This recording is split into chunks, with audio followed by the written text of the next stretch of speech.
Hi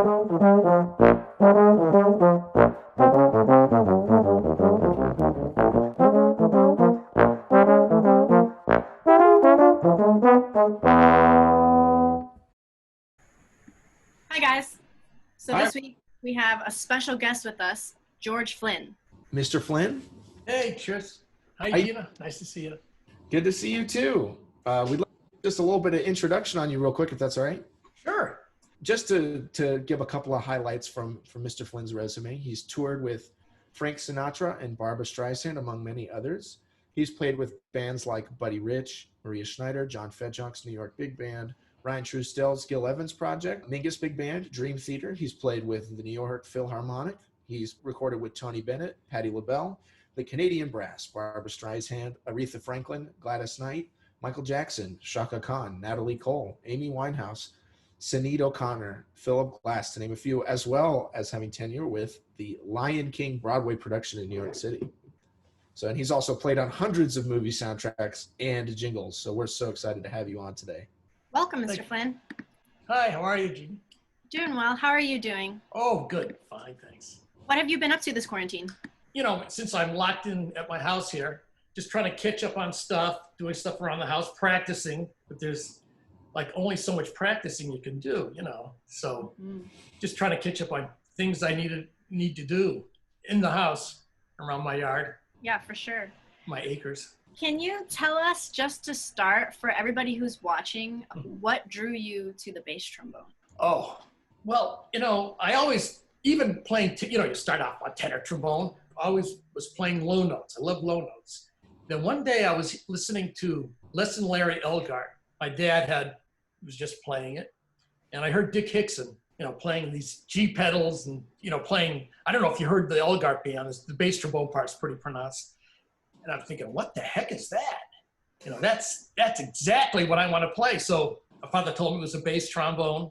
Then a couple weeks later, we went to Manny's and my dad bought me a King single trigger silver sonic bass trombone. That's what introduced me to the bass trombone, Dick Hickson. Ah, nice. That's how you fell in love. Yeah, it was pretty much from the get-go. That was like 1965, 66. What was the transition like for you into jazz bass trombone? Yeah, well, I always liked, I started to play bass. My father had a dance band, so I naturally went into that. And I was always practicing excerpts because I thought I'd like to play in the New York Philharmonic, Then I heard Stan Kenton, and I ended up, I started, I love that stuff. So I went into the Navy out in California, and I used to hear Stan Kenton whenever I could. I'd go hear Kenton. He had 5 trombones, and I always wanted to play with Stan Kenton. The 5th trombone part, bass trombone and tuba. Then, of course, you're out in, hearing Frank Rosolino. So I really wanted to focus on becoming a commercial jazz bass trombonist. Pretty early on, I played euphonium in the Navy. I purposely signed up for euphonium so I'd get my fingers going for tuba, so I could play the tuba part in Kenton's band, which I never did. So, but after I got out, I came to New York, studied with Alan Raff. At the time, I was looking at who was playing bass trombone on the recordings coming out of New York City, and Alan, was there an awful lot, so I called him up. I just sort of focused on jazz bass trombone. Can you talk a little bit about some of your influences? Well, of course, Dick Hickson and Alan Raff, when I came to town. Paul Felice was a big influence, along with Tony Studd with the Gil Evans, all the Gil Evans recordings. And there were some other great, and I always liked that sound. Of course, everybody listened to George Roberts. There was also in LA, Kenny Schroer was an influence. And my teacher in Los Angeles, Jim Amlott. All of them had that same sound concept. I don't know if you call it just an old school, I like that Con, that's what they play. Although Alan plays a King and sounds incredible on it, Alan Raff. Yeah, those were the main people that were influencing me. You and I think you and Gina have talked a bit about Tony Studd, and I know he's a unsung hero of the bass trombone world that I think a lot of people don't really know about. Can you talk about Tony Studd, maybe some of your favorite recordings of Tony Studd? I heard him with the Gil Evans project. That recording, Concord, he did in 1964. And I just loved his sound. And Stratus Funk, just hearing Tony's sound on Stratus Funk, and and playing with him and hearing him in New York on like jingles and certain things. I was lucky enough to be on the date with him there, and I just loved his sound. He did the Quincy Jones, I hope I'm not mistaken, I think that was Tony, Walking in Space, and just that nice, fat, relaxed sound, the core. And a lot of course, Paul Felice, Alan Raff, they all, get that. In modern days, Bill Reichenbach, Dave Taylor. Can you talk a little bit about what drew you to doubling / how you maintain keeping up your doubles? Yeah, as a young kid, listening to Kenton, I knew I had to play tuba if I wanted to do that. So I wanted to get some sort of tuba chops. Then I came to New York and, I was doubling on tuba. And yet I'd probably practice it maybe a half hour or maybe an hour a day just to get things working. And of course, if I was called for a gig, I'd concentrate a little bit more on it. I like to lean more towards, I like tuba, doubling on tuba. Tenor trombone, not so much. Of course you have to, so you do it. But in euphonium now, when I first came to town, it wasn't as critical as it is today. There was a lot more work, and if you got on a date, they'd have a tuba player there and a bass trombone player. But yeah, I put like a half hour into each, instrument a day just to keep my chops going. More on the contra, because that, for me, demands more attention than tuba, for instance. You're one of the trombonists that I've seen that has actually played a lot of contra. Can you talk a little bit about either playing contra, some of your favorite gigs you've played on contra? I know. Yeah, I love movie dates. Well, that's what introduced me to the contrabass trombone, because you'd be called to do a date, be bass trombone and contra. There were a few dates we had for Dave and I were on. I'd do a few, then Dave would do a few. And Dave would get a contra from Edwards, and I would, he'd probably do a few dates on it. And then we're on the same session, only he'd be busy in the afternoon and I'd be doing the date. And I'd have him leave the contra there and I'd play it. But it wasn't mine, So I figured I better buy a contra because of the movie dates. And that's one of my favorite things to do. Now there's not as many as there was, but our film scoring. And so I started doing contra on that. Then I told Maria about it. And Maria loved the contra. She loves it. And so she started writing, a few things for it. But we're limited because, you can't bring it on the road with you. Just the logistics of moving that thing is. But in town, if we do some gigs, she has some parts that are optional contra parts, like the David Bowie thing. But then Maria will write, insanely low contra parts, Yeah. Sometimes it's like a double G pedal or something. It's like, what? Is that possible? I wanted to play contrabass because I was doing like film scores, recordings, and if you didn't have the horn, it would probably move on to somebody that would, play contra, and I didn't want that to happen, so I figured I better, get with the program. Certain accounts would use the contrabass, and so that's why I really bought it, just so I could keep my position and be, one of the first call players for the movie dates, so I wanted to, so I was glad I got in when I did. Now most of the guys have contras, but now there's, very little work for the contras. So I have another question kind of related to that. Sure. I imagine that the scene has changed a lot since you started playing. Can you talk about how so? Yeah, as far as the recording scene or the Broadway, but the whole... Give it to us all of it. Yeah, well, when I first came to town, there was a lot more work.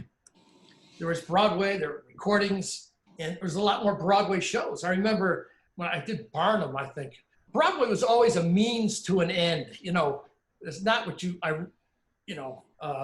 was striving for. But we were opening night, and I was called for 3 other shows. So if the show closed, there's no problem. I just make a call and do another show. So when I first came to town, there were a lot of recordings. I wasn't first call at all, of course. It was Alan Rath, Dave Taylor, Tommy Mitchell, Tony Studd. There was a lot of bass trombone players that would get called before I would, but I'd still get 2 or 3 dates a week. They'd call these guys and they were not available. Now, that would never happen. Mm-hmm. So, the scene was a lot busier. The show scene was different. It seemed like the people doing the shows were ex-road musicians, older guys. Now it's not like that at all, and they were a lot looser. Like I remember I was doing one show, what was it? We had this tuba part and I was subbing it. So I'm nervous, I'm starting to double. And there was this high scale, like a tuba solo from maybe E flat above the staff. And the guys were ruthless. The guys in the band, I split the first note a lot when I was subbing because I'd be so nervous. And so right before about 4 or 5 bars before I'd come in, the guys would be placing bets with money on the floor if I'd hit the note or not. So it's like, that doesn't happen anymore, stuff like that, so. Oh. And then like I was studying with Alan Rath, he'd bring me to recording sessions. So I get a feel of what it would be like there'd be Bill Watrous and Irby Green, these legends that I grew up listening to. And so I could see how they, the synergy, how they react and play. And so and that was a good experience, to do that. But these days, it's not, you come out of school and, and you come and hear a show. And before, when I first came in, you wouldn't even come in and listen if you got called to sub. They'd call you to sub and you'd come in and do your best, without ever seeing the show. And so that's changed a lot. Yeah, it's a whole different scene today. Mm-hmm. Imagine so. It's a lot more difficult today. Can you talk a little bit more specifically about Broadway? I know that you're obviously Broadway's not running right now, but you play Lion King. Just talk about, especially because you've held the chair for so long, just the experience of playing Broadway. Yeah, I was pretty lucky doing Broadway shows. And Broadway's nice because it gives you if you're not working, you do the show. They have, the real life things like, healthcare and all this stuff. So I always had some long running shows. I did 42nd Street for 7 or 8 years and Barnum for a couple of years. I forget. City of Angels for 2 or 3 years. And then The Lion King. At one point I left and I came back 6 years later. Lion King is 20. So you have to develop a certain attitude when you're playing the same thing night after night. It used to really bother me. And I was talking to this one busy studio reed player, George Marge. I was going nuts doing some dancing or some show. And he said, you got to think of it as like practicing. Don't think of it as, doing this. And I was lucky to play with guys like Jim Pugh. We did a bunch of shows together.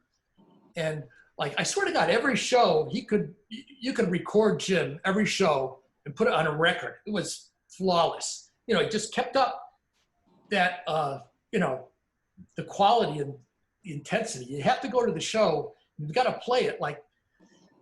There might be some little kid from somewhere that saved up all his money to hear the bass trombone. You never know the bass trombone part. So you can't be off. And that's happened at times. You come out of the theater, there'll be some high school kid waiting for you, because he plays bass trombone. So you can't take it for granted and just phone it in. That's not good, which a lot of people do doing the long-running shows. It's because Lion King, there's special challenges to playing the same thing night after night. As you know, Gene, that part's a really low part, so it's good practice, and it does keep a certain level, keep your low PC pedals and working. I'm curious, how did you first get into playing on Broadway? Yeah, I was studying with Alan Rath, and he would be doing a bunch of shows. And he'd always, if he couldn't do a show, he'd send me, and he was busy, he'd send me in to sub. So I subbed, and I met some of the conductors. And back in, in the 70s, you'd get a guy like Alan Rath who'd play the show, and he'd get tired of it and leave it. And then I'd get the show, and you have to play, you know, and the contractor would like you or not. And then next show you'd get called for it most likely. So I was lucky to do a lot of subs. I remember the first sub he sent me in on was at Westbury, Liberace. I wasn't even in the union. I was so nervous. That was my first gig, but Liberace. But that's, you know, because of Alan Raff, I started doing Broadway shows. You know, that got me in early. And the studios too. Here you play on recordings with Maria Schneider's orchestra. I just appreciate her writing and how you play it so well. Can you talk thank you. about Maria Schneider's orchestra playing in it? And we know that she's like very against digital media, social media, so it can often be hard to find her stuff. So I'm just curious about your perspective playing with her group. Oh yeah, it was Maria. When I was called, John Fedchuk, got a call from John, and he said he was starting a band with his then wife, Maria. They were married. So, of course, you know, I think, you know, I said, sure, I'd do it. And we used to play at Visiones. We'd do like one set with John's music, another set with Maria's. And then after a while, they separated, and Maria called me to do her band, you know, and eventually John called me, so I ended up playing with both bands. But yeah, it's great to see her evolve the way I mean, back when we first started, she was a great writer. You could tell she had something special. And with Maria, she knows exactly what you're capable of doing, like each musician. And she can really bring the most out in you. And it's a different style, you know, of playing with Maria, because it's got a legitimate aspect to it too. And she likes the low end, because, you know, she worked with Gil Evans, the protege, you know, for years. And I believe Maria first was on bass drum was listen to Tony Studd. So she had that concept in, you know, what a bass trombone should sound like. And then in the beginning, I'd come over to Maria's house and we'd listen to records, and I'd play some stuff with some nice bass trombone stuff. And I said, this is my favorite player. I'm hoping she'd write. But yeah, she's amazing. You know, and she's so dedicated to her music, and she's great. She's so great to work with. You know, she doesn't, you know, if you muck up something, she'll just smile and get a kick. She's like when we were doing some recordings, like this, I don't know which record it was. You could, like, one time she called me like at between 2 and 3 in the morning. She was down at the studio still, you know, doing mixes. She said, do you have your contra? I said, yes. Can you get down here? I thought of something. And she'd give me like 4 or 5 notes. I said, okay. I get up, take a cab downtown. I guess it was Legacy. And we punched in some stuff on the contrabass, and it, you know, she makes you sound good. You know, it's just, you know, you have a person that she's such an incredible writer that I'm really happy to be part of that. Mm-hmm. And the band is, the level of playing is off the charts. It's just, you know, yeah, Keith O'Quinn, one of the best lead players in the world, I think. Marshall Gilks, are you kidding me? You know, Ryan Caberly. Oh yeah, me. And I was thinking of the fourth trombone player.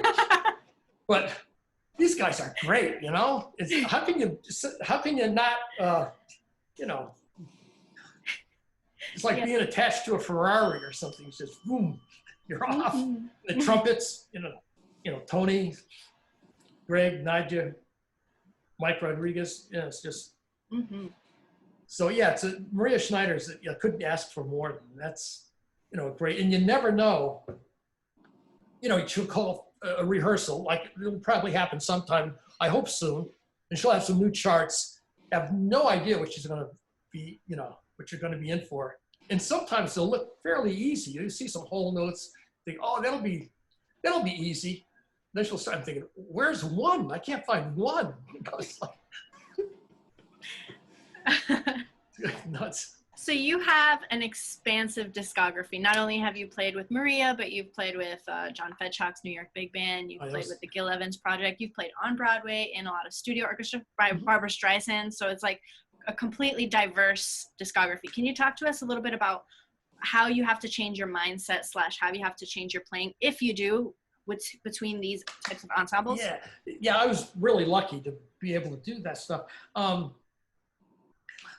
For instance, there's a different, like with Maria, I'm so used to, I've been with the band, I don't know how many years.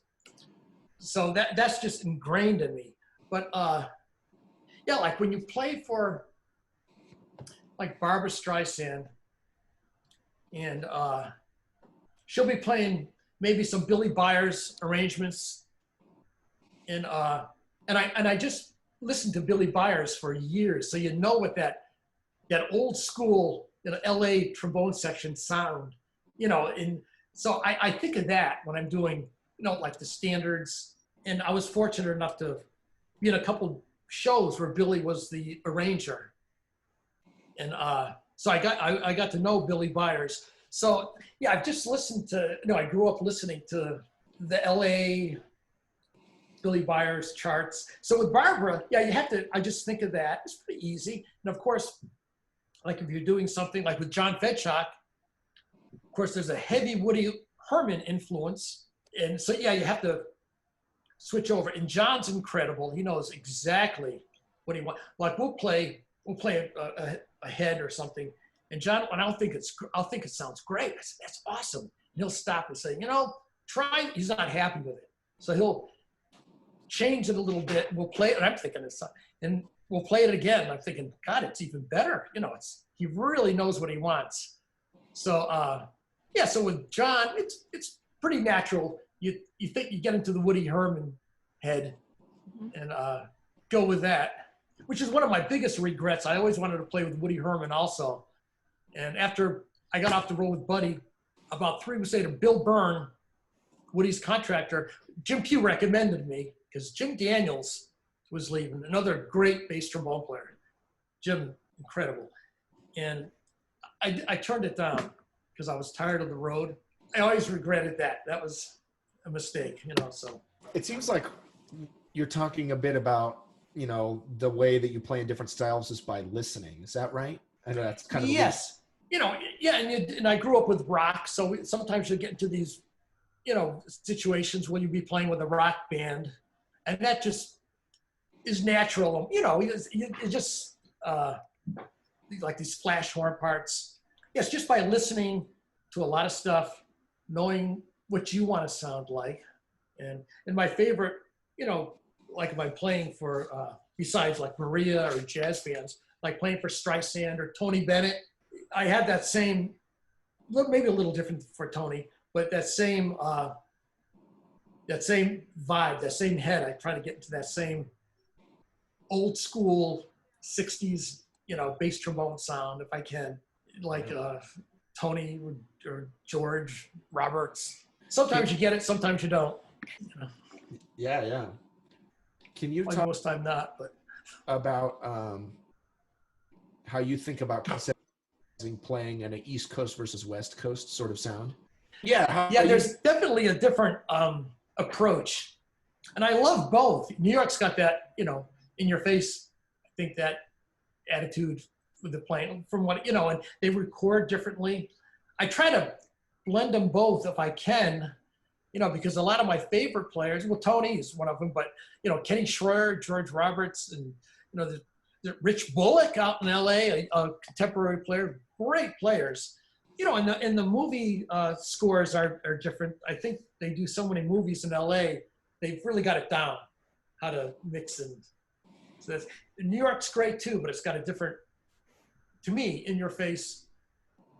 And I'm a New York player, so I try to, I don't know if I answered that pretty well.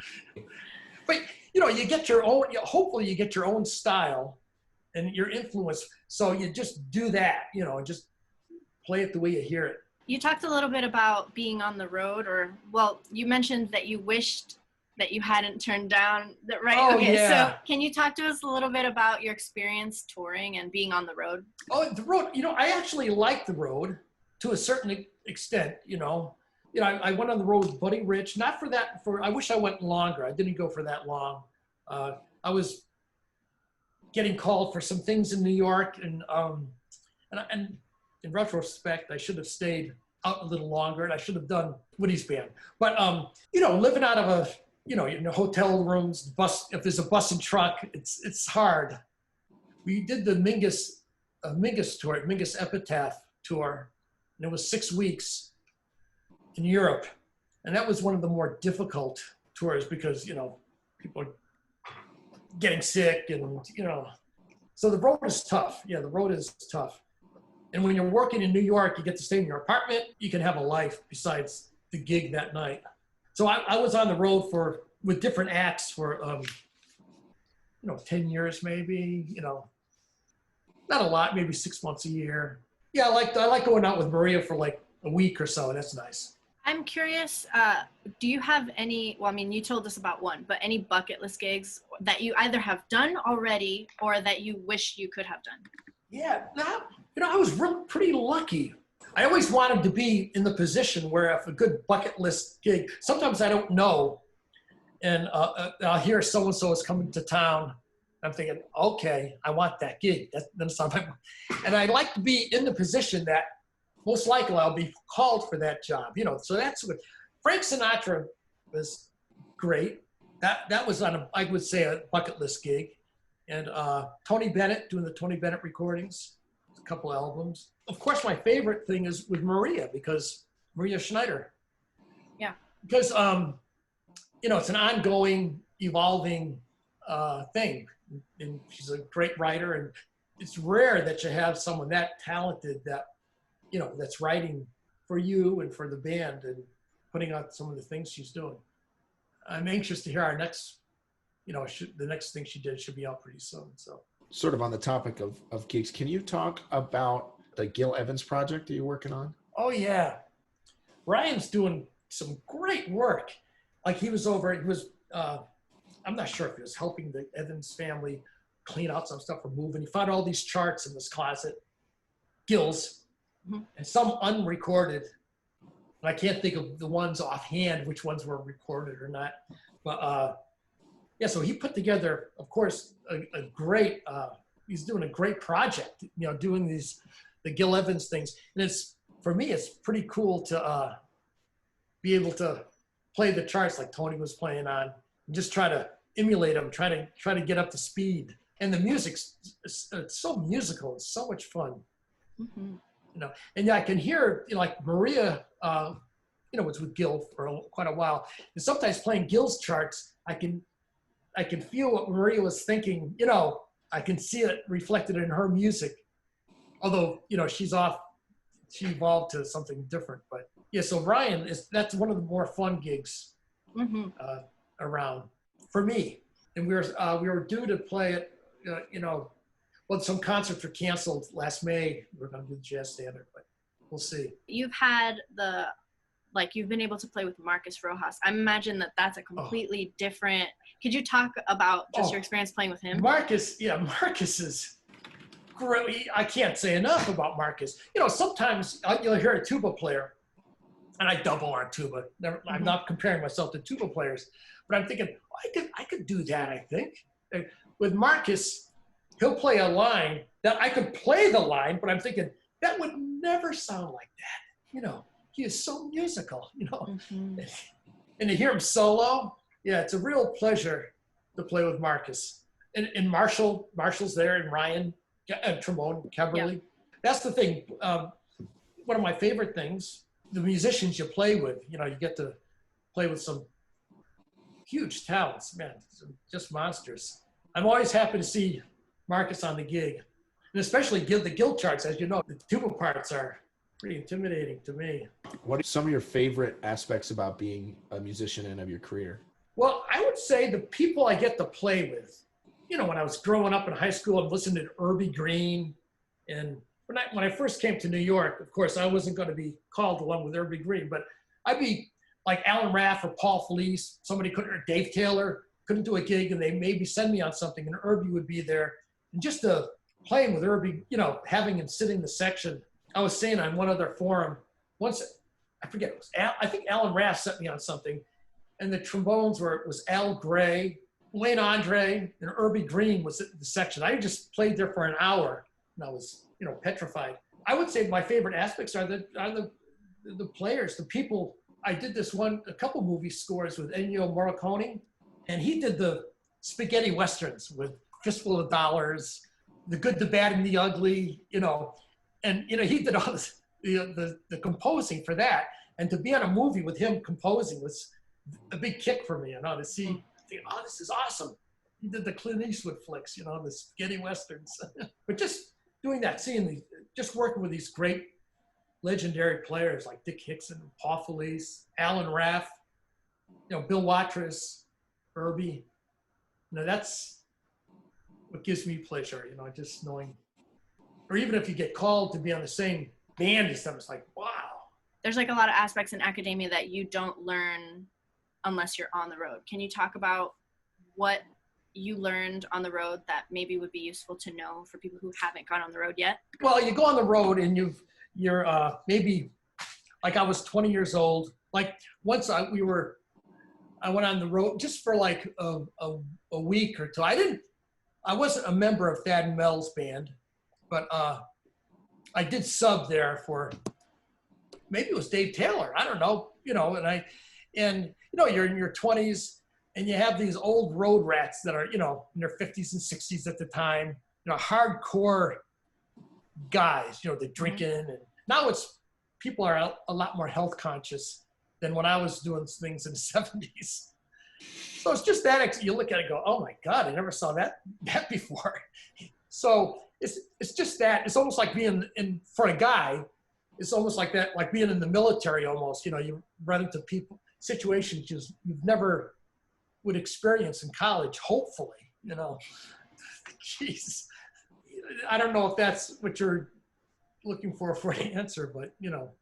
Yeah, I'm just curious because there's just so much in the music that we can't learn unless we're like on the tour, on the bandstand, doing these gigs, having these conversations. Well, it is, you know, especially like with the Mingus band, sometimes we'd drive all night and then we'd get in at 4 in the afternoon, drive all night, you know, no sleep, get in at 4 in the afternoon.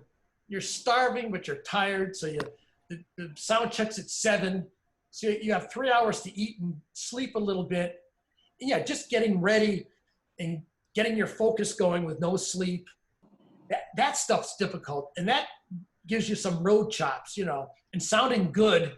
And, you know, it's, and plus keeping your chops up on the road and people banging on the door because you're playing too loud. So I just play like low, long tones from like the old Phil Teal, or the Phil Teal, because they couldn't hear that well. So I just play like E flat pedal to double B flat, long tones, because I wouldn't disturb people. And so there's that aspect of it, you know, being on a bus all day, going nuts, and maybe some issues at home that are taking you away from concentrating. You have to let that go and concentrate on the gig. Yeah, that you have to learn by just going on the road. You know, all your training in college is great and practice for your chops and your, you know, facility on the instrument. But getting that mental attitude for the gig, like with no sleep, issues like personal issues with maybe some musicians that might arise on the road, that stuff you have to, you know, keep your cool, take a deep breath. I always think is, you know, this is going to end, so, you know, this will be over, and it ends. Yeah, that aspect is what you go just by, and, you know, and there's certain things that you learn by playing. Like I had this little bass trombone solo on a record date. This is not really a road story. And I was having difficulty getting it to where I wanted it. And at the break, Alan Rubin came up to me and he said, stuff like this, just ask for a little bit of reverb. Just sweeten it. Just ask for that and you're going to be fine. And I did. And it was great. So you learn like little playing things like that just by other musicians old pros that have been there and done that, you know. So yeah, the whole scene, you learn as you go. And hopefully, you know, you're going to have bad gigs and you'll find out what went wrong or why did you get cut from something, and then you fix it instead of losing faith and persistence. We had Nick Finzer on a couple weeks ago, and he said that he believes that music, and jazz in particular, is a battle of attrition. So you have to hold out. Very true. What do you do to keep yourself in the game? Sometimes it's difficult. It really is. And what I'll do, I figured I'm not going to, you have to have that attitude where, you know, you get knocked down, you got to get up, brush yourself off, straight ahead. You have to listen to constructive criticism. If it's constructive criticism, listen to it and change it, because they might be right. I was given some pointers and I couldn't believe it, and I wouldn't when I was younger. So I'd record myself. I'm thinking, oh my God, is that me? And you fix it. So, and it is, like one person said, if you're selling pencils on the corner long enough, sooner or later, people are going to start buying some from you, you know. But if you keep on practicing constructively and listening to criticism and listening to yourself, and you have a good focus, you'll start to learn from that and you'll start being successful, I think. I mean, so far it worked for me. I'm curious, how do you stay inspired and how do you stay motivated? Well, yeah, I'll listen to the old recordings like Miles and Tony, Alan, you know, I just listen to like Jerry Mulligan. You have to have a goal. You have to picture yourself where you want to be and then go for that. When I was younger, I wanted to be like a first call studio bass trombone player. Anonymously, I don't care if anybody heard about me, I wanted to be there on the jingles and movie dates. I would just practice and just hope for the best, you know, and try to be at the right time. You have to be, when you go on a gig, be there early, try to be likable so people want you there. Because no matter how good you play, if people hate you there, you're not going to be there, you know. So. Do you have any more pieces of advice specifically for young bass trombone players who are just getting started? Yeah, I would, of course, like I said, you have to have a goal. I would listen to my favorite players. For me, I like the old school recordings from the 50s and 60s, and try to emulate that. And I wouldn't, like I did this one master class at this pretty renowned music school. After the master class, everybody came over to me, a lot of players, wanting to know how to get a Broadway show.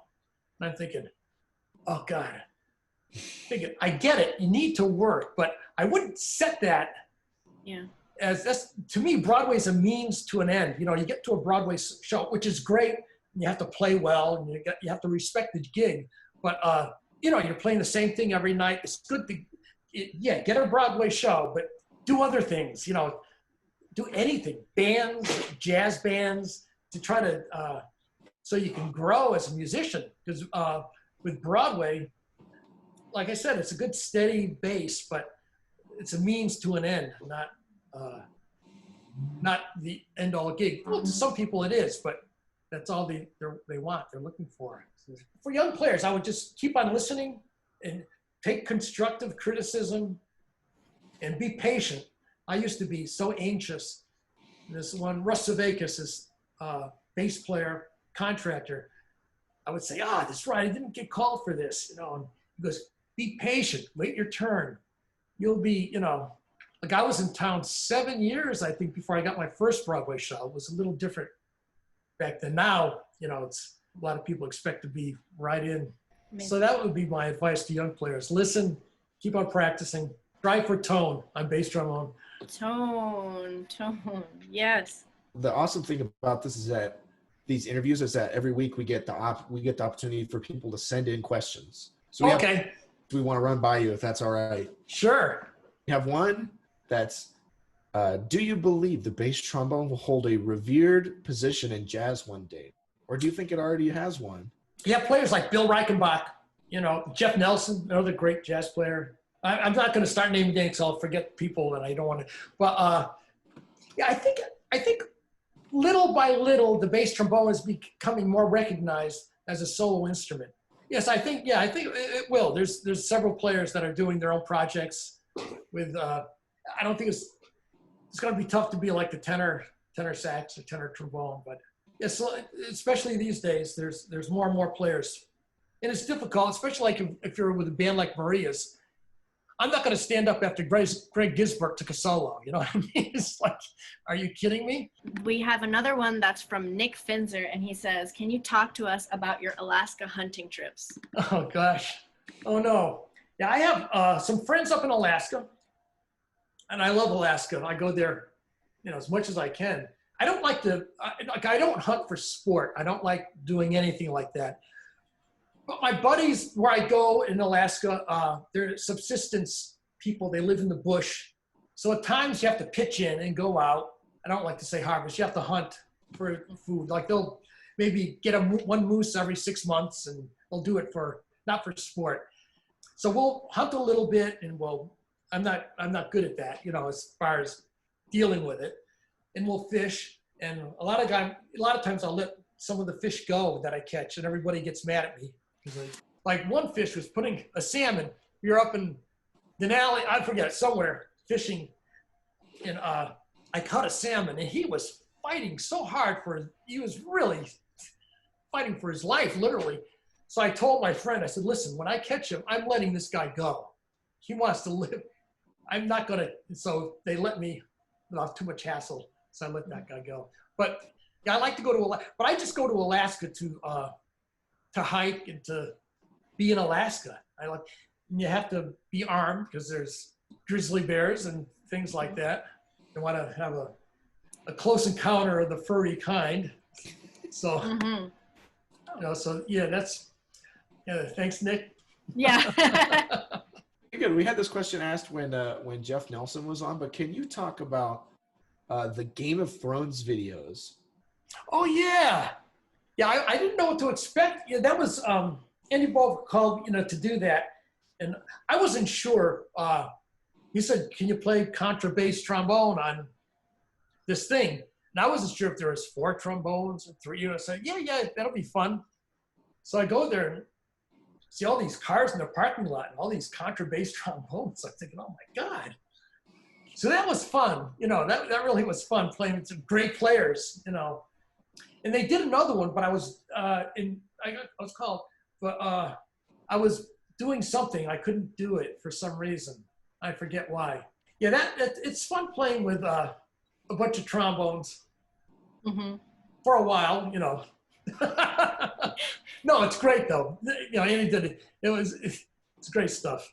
Okay, and then we get this question every week. We're curious. Okay. Dependent versus independent valves. Oh yeah.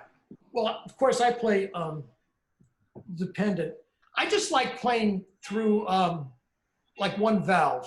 The independents, and they're great. People sound great on them. But I never could get the sound I really liked with the independent for myself.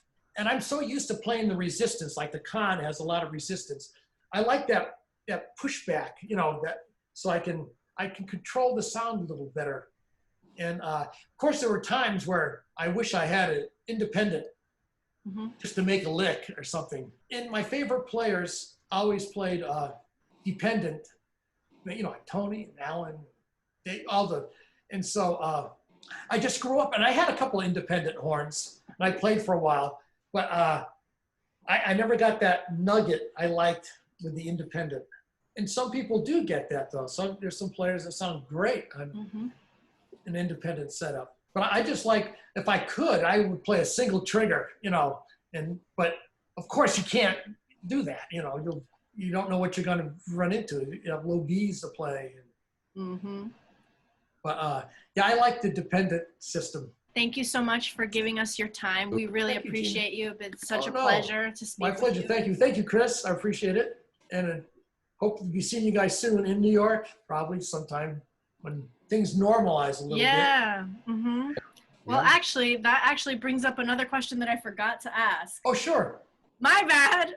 Oh, no. Okay. There's always the last question that's the killer, too. Yeah, this, I guess, is the final statement. It's with all the lockdown orders happening, everything may or may not change afterwards. How do you anticipate the change will be after the orders and the clubs and the Oh, shows. yeah, that's tough.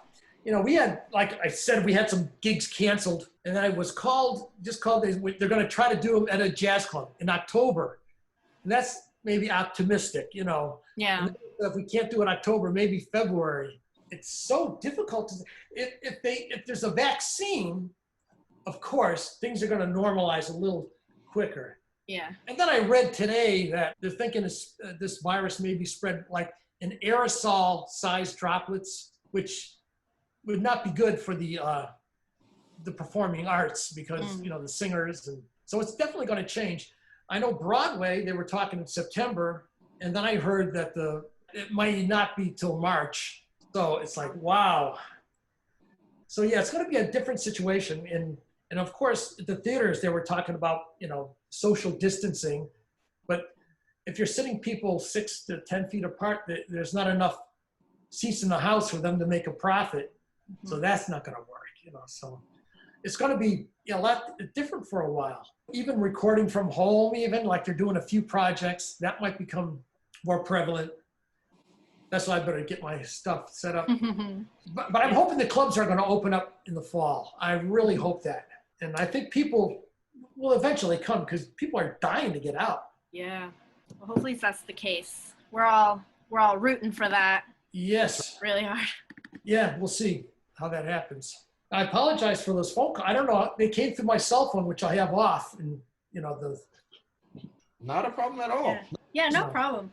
Don't worry, we'll give you a nice and bougie edit. You're gonna have Oh, good. Yeah, it's gonna be like everything was perfect. Like yeah, add some hair if you can. You know. Okay, we'll do our best. Amazing. Coming on the show, it's been a total blast having you on and talking. Oh, thanks, Chris. Likewise. Yeah. Have fun out there. And you're in New York, Gina, right? Are you in New York now? I'm from here, so I didn't really. I mean, I have somewhere to go, but I didn't need to go anywhere, so I'm just. Well, that's good though. You're safe and sound. That's good. Trucking on. Oh, good. Are we still on now, or are we? We're still on, so let's say goodbye to everybody again. Sure. Thank you for coming. Bye, everybody. Thanks, you guys. I'll talk to you later. Thank you. Bye-bye. I want 2 eggs over easy with bacon or something. I don't want to shoot a pheasant or something. I like to live and let live. I'm trying to get out to Wyoming, you know. Yeah. But I'm in the country. We just had a bear try to break into my house this morning, so we have things going on here. Whoa! I know. I was expecting gosh. possibly being cast and say I had an issue this morning. Oh my God. Well, it would have been a story to tell, but I'm glad that you don't have to tell it. It's terrible. So I have a question for you because somebody asked it, and I wasn't sure if it was just a random question because sometimes we just get like random questions. Oh, sure. I can imagine. But one of them was, how many languages do you speak? Just one badly. Okay, all right. I feel like I could say I speak a little German and a little Spanish, but you know, I get myself into trouble. What we end up doing is when we're done, we just edit out like pauses or if I insult anybody or something. Yeah, if there's anything that you're like, oh, take that out, we'll take it out. In Connecticut, I was going to go camping last weekend, and all the campsites are closed. I'm thinking, come on, you're in the woods. No one's gonna, you know, what's the deal? They're trying to be safe because then you know that if they open the campsites, everybody is gonna go camping. That's the thing. Everybody's gonna. Yeah. You know what? I don't think we've had a single person except for Rodney not curse. So you know what? Just do your thing. Yeah.